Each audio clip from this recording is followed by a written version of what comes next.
नमस्कार दर्शक बंधु माया ममता सीरियल देखिए जबरदस्त सीन अच्छी एबे पुणी थरे पल्लवी आदर्श को छाड़ी चली जाइछंती। हाँ दर्शक बंधु आपण माने आजिर भिडियोटी को टिकनिक करी देखिले सब किछि जानि परिबे।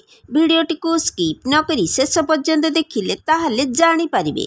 एबे दर्शक बंधु आपण मानकर प्रिय सीरियल माया ममता सीरियल रे देखिबाकू पाइबे जे आदर्श बेदी उपरे बसिबाकू जाउथिबे आउ बसिबे।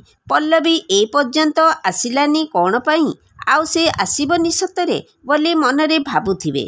आदर्श एपटे पल्लवी ऑटोवाला को कहूथिबे दयाकरी आपण टिके शीघ्र चलांतु।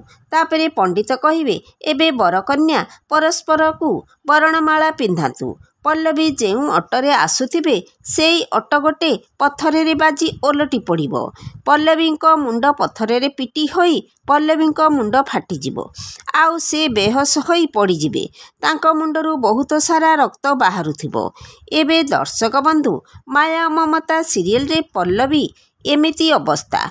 पल्लवी जाई कौन आदर्श आउ रूपसा बाहागर अटकाई पारिबो कि नाही कमेंट माध्यम रे जणाई दियंतु।